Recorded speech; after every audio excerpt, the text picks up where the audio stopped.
था कि क्या प्लांट ब्रीथ करते हैं, तो हमारा आंसर था हाँ, हर ऑर्गेनिज्म ब्रीथ, अगर उस टर्म्स में नहीं करे कि सांस अंदर और छोड़ना, पर फिर भी प्लांट्स में क्या होते हैं, स्टोमेटास होते हैं। प्लांट्स में क्या होते हैं, स्टोमेटास, क्योंकि ग्रीन सरफेस पे गार्ड सेल से लाइन स्टोमेटास होते हैं दोनों तरफ, बीन शेप के स्टोमेटास, और बीच का जो पोर होता है वो गार्ड सेल्स होता है।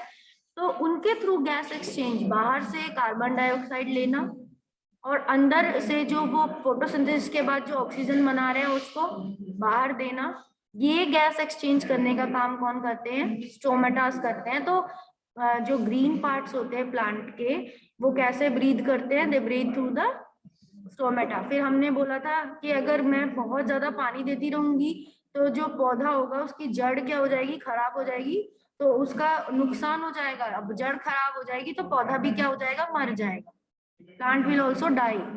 ठीक है, तो क्यों ऐसा कह रहे हैं, क्योंकि पौधे का हर पार्ट जो होता है, चाहे रूट हो चाहे उसका स्टेम हो, ग्रीन है स्टेम, जब तक तो वो स्टोमेटा से सांस लेगा, बट अगर रूट है तो रूट किससे लेता है, रूट में बहुत सारे enormous number of root hairs होते हैं। ठीक है, इनॉर्मस नंबर, जिनके ऊपर कोई भी वैक्सी कोटिंग नहीं होती, वो नॉर्मली बहुत वन सेल थिक होते हैं, जस्ट लाइक कैपिलरी नेटवर्क, बहुत फाइन होते हैं, और मिट्टी में बहुत ज्यादा जुड़े हुए होते हैं मिट्टी से, उनके चारों तरफ मिट्टी होती है। तो सॉइल की जो एयर होती है, सॉइल की एयर से ही वो सांस लेते हैं प्लांट, सॉइल एयर से ही प्लांट की रूट्स सांस लेती है, सिर्फ रूट्स। यहाँ की जो गैस एक्सचेंज है वो रूट्स में रहेगी। अबव ग्राउंड की जो गैस एक्सचेंज है वो जो लीफ है तो लीफ के पास पास रहेगी, क्योंकि उसको स्टोमेटास से आई है।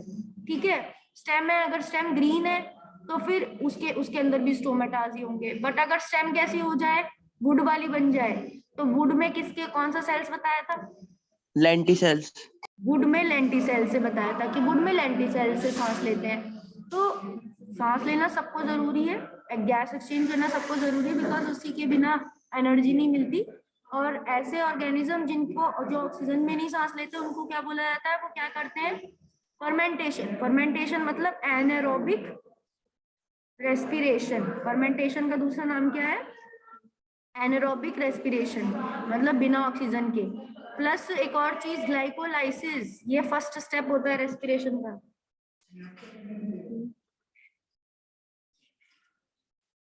ग्लाइकोलाइसिस मतलब ग्लूकोज का ब्रेक डाउन होना।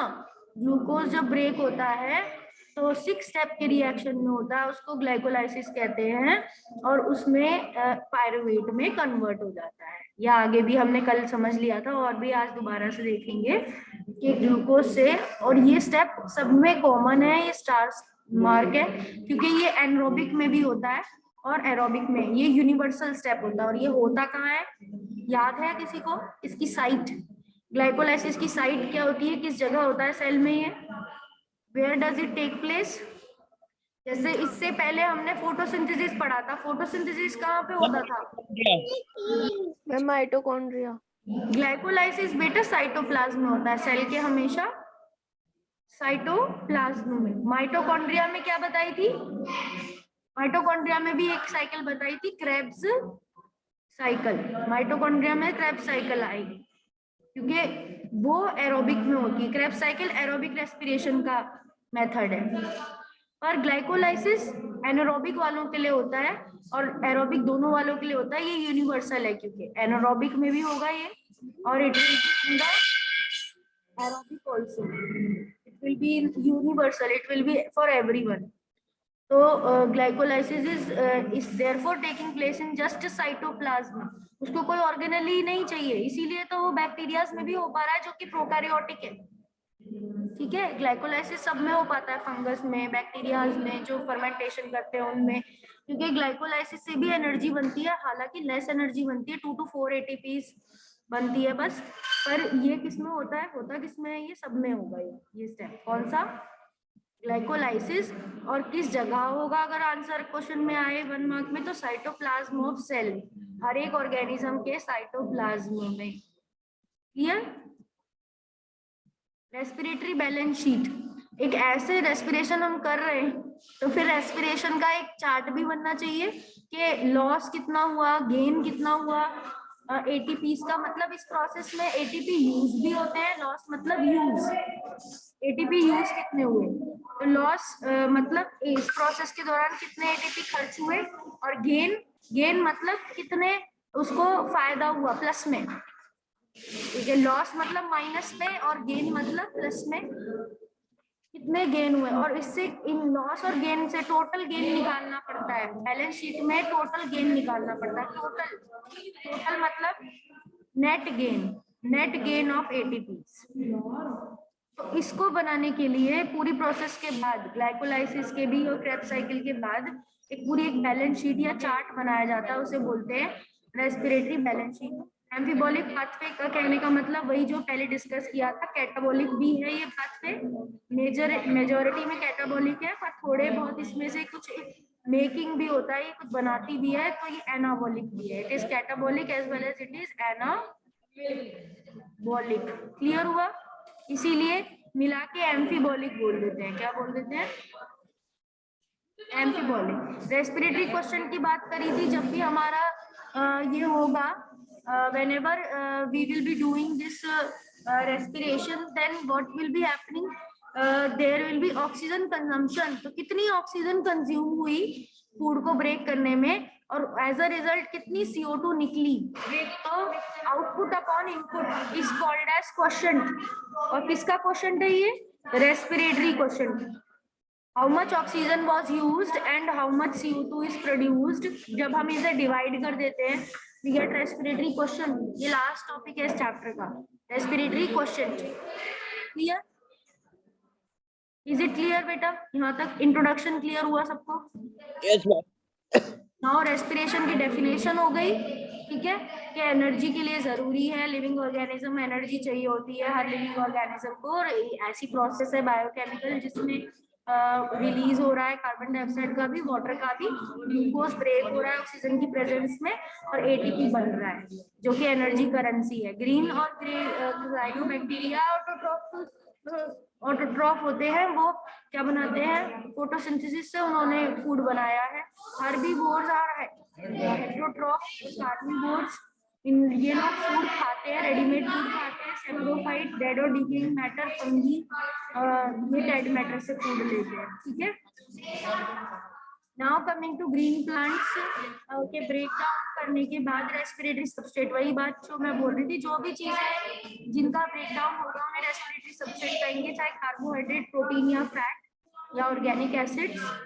देन इनसे ऑक्सीडेशन से एटीपी बनेगा, एटीपी एनर्जी करेंसी है, और इससे कुछ कार्बन स्केलेटन भी बनेंगे जिससे हम बायोमोलिक्यूल्स बना सकते हैं, ठीक है। तो ये आउटलाइन आ गई दोनों के रिलेशन की। फोटोसिंथेसिस से फूड बन जाता है, और इसी फूड को फिर वो ऑर्गेनिज्म ड्यूरिंग रेस्पिरेशन क्या कर देता है?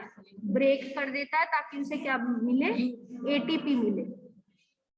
तो फूड कहाँ बनाया? क्लोरोप्लास्ट ने बनाया, ग्रीन प्लांट्स ने, क्योंकि ये चैप्टर हम ग्रीन प्लांट की रिस्पेक्ट में पढ़ रहे हैं। तो ग्रीन प्लांट्स ने जो फूड बनाया था, ग्लूकोज और स्टार्च के फॉर्म में उसे स्टोर किया था, तो वो ब्रेक किया जाता है इन द रेस्पिरेशन। उसको क्या किया जाता है? ब्रेक किया जाता है ताकि एटीपी बने। क्या बने? ATP. Clear?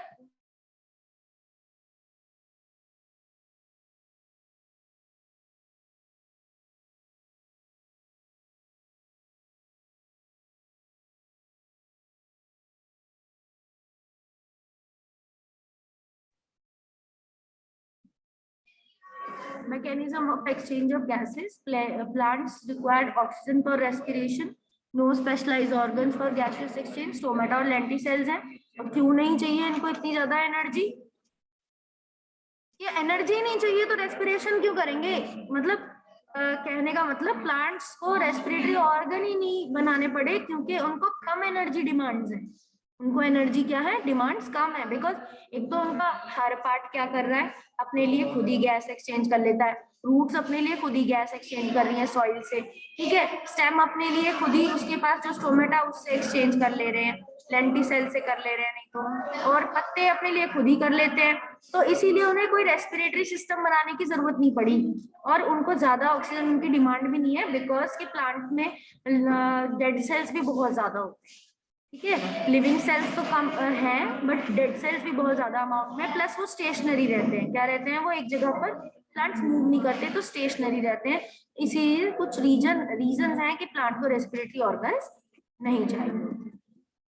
Then energy complete combustion catabolism of glucose, एक ही इक्वेशन में आपको देख सकते हैं, ये रिवर्स इक्वेशन होती है फोटोसिंथेसिस की। यहाँ पर रेस्पिरेशन की इक्वेशन दिखा रखी है, कैसे ग्लूकोज कैटाबोलाइज होता है। फाइनली 6 कार्बन जो है इसमें वो फ्री हो जाते हैं 6 कार्बन डाइऑक्साइड के फॉर्म में, वाटर भी रिलीज हो जाता है और एनर्जी भी बन जाती है। और क्या यूज हुआ, किसके प्रेजेंस में हुआ, ये 6O2, इसी से चैप्टर रिलेटेड है, ऑक्सीजन के प्रेजेंस में breakdown. Now catabolism of glucose, several small steps and energy released coupled to synthesize ATP। तो ग्लूकोज के कैटाबॉलिज्म के दौरान जो ग्लाइकोलाइसिस हो रही है लगभग 10 स्टेप की प्रोसेस, ठीक है, एक के बाद एक प्रोसेस हो रही है।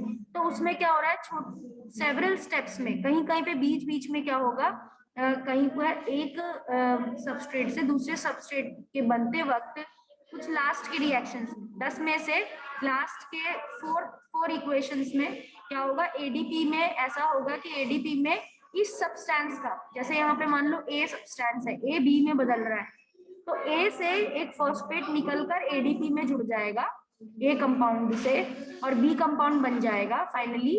पर यहाँ पर इसके इस स्टेप के दौरान क्या बन जाएगा, एक एटीपी बन जाता है।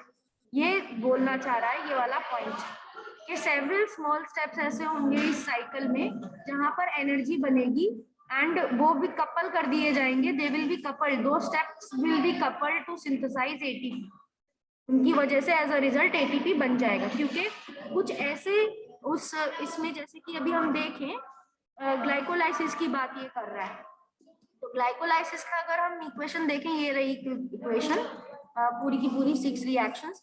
तो इसमें एक जगह तो यहाँ पर एटीपी आप देख रहे हो बन रहा है और एक जगह यहाँ पर एटीपी कपल करा गया है, जहां पर 2-फॉस्फोइनॉल पायरुवेट ने अपना एक फॉस्फेट एडीपी में दिया और तो एटीपी बनाया और ये खुद किस में बदल गया, it converted into pyruvic acid. Second last step जो है इसमें एक एटीपी बना, इधर एक एटीपी बना जब 1,3-बायफॉस्फोग्लिसरिक एसिड ये इसने अपना एक फॉस्फेट एडीपी में दिया और एडीपी को किस में बदल दिया, एटीपी में, और ये खुद किस में बदल गया, 3-फॉस्फोग्लिसरिक। 1,3 यहाँ पर 2 पोजीशन पे फॉस्फेट थे, यहाँ पर सिर्फ 3 पोजीशन पे रहा, एक पोजीशन ने 1 पोजीशन ने अपना फॉस्फेट एडीपी को दे दिया और वो बदल गया एटीपी में, it is change into ATP. तो इसको बोलते हैं, इन तरह के रिएक्शंस को बोलते हैं दोनों को substrate level phosphorylation, substrate level की फॉस्फोराइलेशन। इसमें आपस में कुछ सबस्ट्रेट ऐसे होते हैं जो हाई एनर्जी सबस्ट्रेट होते हैं, जैसे यहाँ पर अगर बात करें तो ये हाई एनर्जी सबस्ट्रेट है कौन, 1,3-बायफॉस्फोग्लिसरिक एसिड, और ये जब अपना फॉस्फेट इजीली लूज कर सकता है इसका मतलब। तो हाई एनर्जी कंपाउंड ऐसे होते हैं, हाई एनर्जी सबस्ट्रेट ऐसे होते हैं जो एडीपी को फॉस्फेट दे देते हैं और वहां पर क्या बन जाता है, एटीपी बन जाता है एज अ रिजल्ट, और वो खुद किस में कन्वर्ट हो जाते हैं, थोड़े से अलग कंपाउंड में कन्वर्ट हो जाते हैं, जैसे ये 1,3 किस में कन्वर्ट हो गया, 3 में। और यहाँ पर भी फॉस्फोइनॉल पायरुवेट भी हाई एनर्जी कंपाउंड है, इसने भी अपना फॉस्फेट एडीपी को देकर वो भी पायरुविक एसिड बना है। इस फॉर्म में ऐसी जो फॉस्फोराइलेशंस होती हैं इन्हें बोलते हैं सबस्ट्रेट लेवल की phosphorylation, substrate level phosphorylation, phosphorylation. इसमें एक सबस्ट्रेट अपना फॉस्फेट एडीपी को देकर, एडेनोसिन डाइफॉस्फेट को देकर ट्राइफॉस्फेट बना देता है। एक होती है आपकी ऑक्सीडेटिव फॉस्फोराइलेशन, एक होती है ऑक्सीडेटिव फॉस्फोराइलेशन जो कि यहाँ पर भी दिखा रखी है इसमें, यानी कि कैसे दिखा रखी है ऑक्सीडेटिव फॉस्फोराइलेशन, यहाँ पर भी एक फॉस्फेट जुड़ा है, देखो हर कंपाउंड में जुड़ा है, यहाँ पर ग्लिसरल्डिहाइड 3-फॉस्फेट था, पर यहाँ पर इसकी ऑक्सीडेशन हुई, इसकी ऑक्सीडेशन हुई मतलब इसमें से हाइड्रोजन रिमूव हुए, NAD ने हाइड्रोजन लिया और खुद NADH बना, और वहीं पर इसके इसी कंपाउंड के अंदर ग्लिसरल्डिहाइड 3-फॉस्फेट के अंदर एक फॉस्फेट और जुड़ भी जाता है, ठीक है, PI। क्या हुआ, PI आकर इनऑर्गेनिक फॉस्फेट आकर जुड़ गया, बिकॉज आप देखोगे ऊपर में तो ग्लिसरल्डिहाइड 3-फॉस्फेट है, नीचे में जो प्रोडक्ट बना है वो बना है 1,3-बाय-बिसफॉस्फो, बिसफॉस्फो मतलब 2 फॉस्फेट्स है इसमें कितने फॉस्फेट्स हैं, 2 फॉस्फेट्स ग्रुप। तो मतलब इसमें फॉस्फेट अपने आप भी जुड़ सकता है during the oxidation of substance, during the oxidation of substance, because यहाँ पर हाइड्रोजन रिमूव हो रहा है ऊपर वाले से और NaDH बन रहा है, और यहाँ पर इसके रिलेशन में ऊपर वाले कंपाउंड में एक फॉस्फेट जुड़कर एक नया, इसमें हालांकि ATP नहीं बना, बट इसमें एक कंपाउंड में फॉस्फेट भी जुड़ा, 1,3-बाइफॉस्फोग्लिसरिक एसिड बना। तो कहने का ये भी, आप यहाँ पर ये चीज भी कनेक्ट करोगे कि ऊपर वाले रिएक्शंस में ATP यूज होते हैं। ग्लाइकोलाइसिस के दो फेजेस में अगर ग्लाइकोलाइसिस को ब्रॉडली बांटा जाए तो एक फेज तो यानी स्टार्टिंग फेजेस उसके क्या होते हैं, एनर्जी कंज्यूमिंग, यानी कह सकते हैं एनर्जी टेकिंग होते हैं, यानी एनर्जी ले लेते हैं वो, ठीक है। यहाँ पर देखो आप ATP से एनर्जी ले रहे हैं, ग्लूकोज ने ATP तोड़ा है, ब्रेक किया है, तो एनर्जी इसमें कंज्यूम हो रही है, एनर्जी कंज्यूमिंग फेज है। पर जो लास्ट के फेजेस हैं वो कैसे हैं, एनर्जी रिलीजिंग फेजेस है, ये एनर्जी को रिलीज करते हैं, यहाँ पर ATP बनाते हैं, क्या बनाते हैं, ATP बनाते हैं। तो ये दो पार्ट्स में ब्रॉडली कट जाता है, और यहाँ पर बीच में एक मिडल पार्ट ऐसा आ रहा है कि जहां पर इंटरकन्वर्टेबल शुगर्स बनती हैं। 6 कार्बन वाला कंपाउंड, फ्रक्टोज 6 कार्बन वाला कंपाउंड दो में बंटता है, ट्राइओस फॉस्फेट और डाइहाइड्रोक्सी एसीटोन फॉस्फेट और ग्लिसरॉल्डिहाइड ट्रीफॉस्फेट में। तो यहाँ पर मैंने आपको कुछ ऐसी चीजें बताई जो मतलब इनसे ऐसे कॉन्सेप्ट बता रही हैं कि रिएक्शन में एनर्जी कैसे यूटिलाइज हो रही है, मतलब ऊपर वाले स्टेप्स में ATP कंज्यूम किए जा रहे हैं, एंड ये चेन ऑफ रिएक्शन है, सिक्स कह सकते हैं 10 स्टेप्स की, नॉट 6 स्टेप्स की, जिसमें 6 कार्बन का मॉलिक्यूल यानी ग्लूकोज, जिसमें 6 कार्बन का मॉलिक्यूल यानी ग्लूकोज क्या करवाया जा रहा है, ब्रेक करवाया जा रहा है फाइनली इनटू पायरुवेट, ठीक है। तो जो अभी तक हम 10th तक सिर्फ ये जानते थे कि glycolysis is a process which breaks the sugar into 2 molecule of pyruvate, वो एक्चुअली में 10 स्टेप की ऐसी स्टेप बाय स्टेप रिएक्शन होती है जो कि पूरी एंजाइम से कैटलाइज्ड होती है। इन सारे स्टेप्स में एंजाइम्स लगती हैं अलग अलग, हालांकि आपको यहाँ एंजाइम्स के नाम दे रखे हैं, काइनेज, आइसोमरेज, हेक्सोकाइनेज, पर आपको एनसीईआरटी में ये मेंशन नहीं है, और एनसीईआरटी में यहाँ पर भी मेंशन नहीं है, इवन स्टेप्स के ऊपर भी एंजाइम के नाम मेंशन नहीं है, तो ये ऑप्शनल है, आप एंजाइम के नाम याद करो नहीं करो, बट क्योंकि ये इमेज जो है, ये इमेज एनसीईआरटी की ही है, और ये पूरी साइकिल इंपॉर्टेंट है, एज सच याद करनी। जैसे आप नॉर्मली कुछ भी नई चीज याद करते हो, जैसे आपने 20 एलिमेंट्स के नाम याद करे थे, hydrogen, helium, lithium, beryllium, boron, carbon, nitrogen, oxygen, ऐसे याद किया था आपने, उसी फॉर्म में आपको ये इक्वेशन याद करनी है ग्लाइकोलाइसिस की, because this is the important reactions. Glucose से ग्लूकोज 6 फॉस्फेट बनेगा, ग्लूकोज 6 फॉस्फेट से फ्रक्टोज 6 फॉस्फेट आइसोमराइज होकर fructose 1,6 biphosphate, triose phosphate 1,3 biphosphoglyceric acid, 3 phosphoglyceric acid, 2 phosphoglycerate, ये याद करना पड़ेगा। इसमें थोड़े बहुत कॉन्सेप्ट्स आप समझ सकते हो, कौन से हैं, द कॉन्सेप्ट्स आर, कहाँ पर ATP यूज हो रहा है, कहाँ पर ATP रिलीज हो रहा है, वो कॉन्सेप्ट्स हैं, ठीक है। These are the concepts which are there, ठीक है। पायरुविक एसिड्स बन जाता है इसमें। देन फर्मेंटेशन की बात भी यहाँ पर करेंगे। कुछ ऐसे ऑर्गेनिजम्स होंगे जो कि एरोबिक नहीं कर पाते, they do not do aerobic. आपको पता है बैक्टीरिया, फंगी की बात हो रही है, तो वो क्या करते हैं, वो ग्लाइकोलाइसिस तो करते हैं बट उसको फर्मेंटेशन फॉर्म में करते हैं, यानी ग्लाइकोलाइसिस में भी जो पायरुवेट बनता है उसको फिर वो और कंपाउंड्स में बदलते हैं, जैसे कि अल्कोहल। तो आपको पता है यीस्ट जो है, यीस्ट एक ब्रूअर यीस्ट या अल्कोहल बनाने वाली यीस्ट जो है वो अल्कोहलिक फर्मेंटेशन करती है, and it makes ethanol. What it makes ethanol, ठीक है।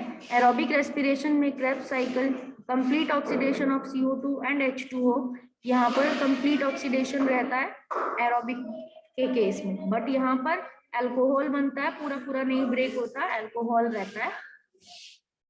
ये कंप्लीट ऑक्सीडेशन और इनकम्प्लीट ऑक्सीडेशन का मतलब जानते हो वानी तुम? डू यू नो कंप्लीट और इनकम्प्लीट ऑक्सीडेशन में क्या बोलना चाह रहे हैं? What they want to tell about complete and incomplete oxidation? Ma'am complete oxidation में तो मैम ऑक्सीजन का पूरी तरह ब्रेक डाउन होके ऑक्सीजन उसे नहीं, ऑक्सीजन के प्रेजेंस में जो ग्लूकोज ब्रेक हो रहा है वो फुल ब्रेक हो, ये ऑक्सीजन की तो बस प्रेजेंस है, ऑक्सीजन का ब्रेकडाउन नहीं होगा, ऑक्सीजन की प्रेजेंस में सबस्ट्रेट का ब्रेकडाउन होगा फुल। और इनकम्प्लीट में टेल मी, इनकम्प्लीट में वो पूरी तरह से नहीं ब्रेक होगा। जैसे कि एरोबिक की बात अगर करें तो ग्लूकोज है हमारे पास, C6H12O6 है, ठीक है। तो उसमें क्या हो रहा है, जब कंप्लीट हो रही है तो ये तो किसमें किसमें बदल जा रहा है, ये 6 ऑक्सीजन यूज करके, ऑक्सीजन को यूज करके ये क्या बन जा रहा है, 6 कार्बन डाइऑक्साइड बन जा रहा है। कितना बन जा रहा है, 6 कार्बन डाइऑक्साइड और 6H2O। बट अल्कोहलिक फर्मेंटेशन में हो पाएगा ये? अल्कोहलिक में क्या बनता है, अल्कोहलिक में कार्बन डाइऑक्साइड नहीं बन पाती। अल्कोहलिक में क्या उसमें तो बनता है, इथेनॉल बनने का क्या बनता है, इथेनॉल बनता है, C2H5OH। कार्बन डाइऑक्साइड नहीं बनती, एक ऑर्गेनिक कंपाउंड बनता है अल्कोहल। क्लियर? तो ये डिफरेंस है, वहां पर पूरे के पूरे कार्बन सेपरेट हो जाते हैं, यहाँ पर जुड़े रहते हैं। Clear? There are 3 main ways in which different cells handle pyruvic acid. 3 तरीके से हो सकती है ये, डिफरेंट तरीके से। Lactic acid fermentation, alcoholic fermentation, aerobic respiration, कि जहां पर जो ग्लाइकोलाइसिस का जो पायरुवेट है ये 3 तरीके से आगे फॉरवर्ड हो सकता है। मैम। यहाँ पे लैक्टिक एसिड फर्मेंटेशन में pyruvic acid converted ma'am into lactic acid. जब हम मैम 3 तरीके से हो रहा है, ग्लूकोज का पायरुवेट चेंज हो रहा है 3 तरीके से। फॉस्फिनॉल पायरुवेट, ये तो आपका ग्लाइकोलाइसिस की इक्वेशन आ रही है, यहाँ से पायरुविक एसिड बना, पायरुविक एसिड 2 तरीके से चेंज हो गया, ऊपर लैक्टिक एसिड फर्मेंटेशन की इक्वेशन दे रखी है। तो लैक्टेट डिहाइड्रोजिनेज एंजाइम के फॉर्म में होती है ये। तो लैक्टेट डिहाइड्रोजिनेज एंजाइम कहाँ पर होती है, या हमारे मसल्स में भी होती है ये, क्योंकि हम भी जब हमारी ऑक्सीजन प्रॉपर नहीं होती मसल्स में, और थोड़ा सा वहां पर जब हम एक्सरसाइज कर रहे हैं, हैवी एक्सरसाइज, तो हमारी मसल्स में थोड़ा अमाउंट में लैक्टिक एसिड बनता है। और कौन में हो सकता है ये, एक तो मसल में तो चांस इवेंट है, यानी हमारी एथलेटिक मीट है, या हम बहुत भाग रहे हैं, कूद रहे हैं, एक्सरसाइज कर रहे हैं, एरोबिक्स कर रहे हैं, तब तो ऑक्सीजन प्रॉपर नहीं है जहां पर, वहां पर लैक्टिक एसिड बन जाएगा, लैक्टेट डिहाइड्रोजिनेज। या फिर ऐसे लैक्टिक एसिड के बैक्टीरिया भी होते हैं, क्या होते हैं, लैक्टिक एसिड बैक्टीरिया। और लैक्टिक एसिड बैक्टीरिया क्या करते हैं, लैक्टिक एसिड बैक्टीरिया क्या बनाते हैं, लैक्टिक एसिड बैक्टीरिया का नाम क्या है बेटा, लैक्टोबैसिलस, दही बनाने वाला जो बैक्टीरिया है, वो मिल्क की लैक्टोज को यही प्रोसेस के थ्रू उसमें क्या बना देता है, लैक्टिक एसिड, और मिल्क क्या हो जाता है, कर्ड में कन्वर्ट हो जाता है। क्लियर? तो वहां पर लैक्टिक एसिड बनाता है वो बैक्टीरिया। एंड नीचे आपका जो इक्वेशन दिया है वो यीस्ट का दिया है, this equation is given of yeast. ठीक है, यीस्ट क्या करता है, इथेनॉल मैम बनाता है CO2 में। हाँ बताओ। मैम मैम शोर आ रहा है पीछे से बहुत ज्यादा।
तो यहाँ पर लैक्टिक एसिड फर्मेंटेशन बैक्टीरिया है, एक तो ये बैक्टीरिया के थ्रू होगा और मैंने बताया मसल्स में भी होता है, और पावर पॉइंट में भी यही लिखा हुआ है कि pyruvic acid converted into lactic acid take place in the muscles and in anaerobic conditions and the reaction catalysed by lactate dehydrogenase. इस एंजाइम का नाम भी मैंने बताया, ठीक है। पायरुविक एसिड से लैक्टिक एसिड जो बनता है वो कौन सी एंजाइम के थ्रू बनता है? लैक्टेट डिहाइड्रोजिनेज, लैक्टेट डिहाइड्रोजिनेज, ठीक है। एंड लैक्टेट डिहाइड्रोजिनेज एंजाइम क्या करती है? पायरुविक एसिड के आगे के स्टेप्स यानी फर्मेंटेशन के आगे के स्टेप्स करती है। और लैक्टिक एसिड फर्मेंटेशन इसका प्रोसेस का नाम इसी वजह से बना क्योंकि इसका प्रोडक्ट क्या है, फाइनल प्रोडक्ट क्या है? Lactic acid. और अल्कोहलिक फर्मेंटेशन का नाम बना alcoholic fermentation because final product is ethanol. Ethanol is what? Alcohol. तो ये आपको दो चीज इसमें याद करनी है, एक तो ये होती कहाँ पर है, तो दो प्लेसेस पे होती है, मसल्स में होती है और लैक्टिक एसिड बैक्टीरियाज में होती है। LAB लैक्टिक एसिड बैक्टीरिया, मैंने कहा कर्ड वाले बैक्टीरियाज जो होते हैं, दही वाले लैक्टोबैसिलस, वो करते हैं इसे। और एक होता है लैक्टेट डिहाइड्रोजिनेज एंजाइम, ये याद रखना है कि कौन सी एंजाइम इन्वॉल्व होती है? Lactate dehydrogenase. और इस एंजाइम में लास्ट पॉइंट भी इंपॉर्टेंट है कि NADH और H पॉजिटिव आयंस किसमें चेंज हो जाते हैं? NAD नेगेटिव में चेंज हो जाते हैं, यानी कि इन्होंने अपने हाइड्रोजन्स किसको दिए होंगे? पायरुविक एसिड को। पायरुविक एसिड को NADH ने अपने हाइड्रोजन्स दे दिए, NAD में कन्वर्ट हो गया। एरो हमें ये बताता है कि कौन से कंपाउंड से कौन सा कंपाउंड बन रहा है, एरो का हेड हमें ये बताता है। तो एरो के हेड ने हमें ये बताया कि इसके दौरान NADH H पॉजिटिव किस में बदल गया? NAD में बदल गया और लैक्टिक एसिड बन गया। क्या बन गया? Lactic acid.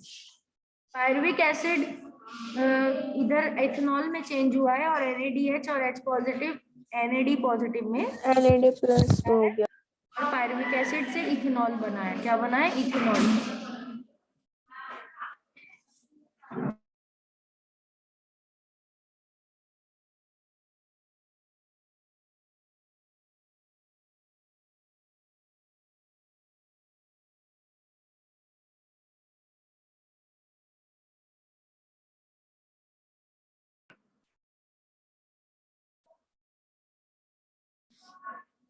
Lactic acid, pyruvic acid, NADH से NAD बना, फिर दोबारा इथेनॉल बन गया। अल्कोहलिक फर्मेंटेशन, अल्कोहलिक फर्मेंटेशन के भी पॉइंट्स यहाँ दिए हुए हैं। Complete oxidation of glucose anaerobic and इसमें ये भी एनारोबिक मीन्स ऑफ रेस्पिरेशन है। Incomplete oxidation of glucose and set of reactions where pyruvic acid is converted into CO2 and ethanol। तो अल्कोहलिक फर्मेंटेशन ऐसी फर्मेंटेशन है जहां पर पायरुविक एसिड जो है वो CO2 में कन्वर्ट किया जाता है और इथेनॉल में कन्वर्ट किया जाता है। वहां लैक्टिक एसिड बन रहा था, यहाँ पर इथेनॉल बन रहा है, CO2 बन रहा है और NADH ऑक्सीडाइज होता है NAD पॉजिटिव में। इसकी enzyme decarboxylase and alcohol dehydrogenase होती है। इसकी ये दोनों एंजाइम है। तो चाहे तो आप इस चीज को स्क्रीनशॉट ले सकते हो। और इसमें एनर्जी जो रिलीज होती है लेस देन 7% होती है। And yeast poisons to death, 13% भी अल्कोहल का लेवल अगर बढ़ गया तो यीस्ट मर भी जाती है। You can take a screenshot of this slide. और आपके पास या तो ये PPT है, क्लास ग्रुप में वैसे ये PPT है।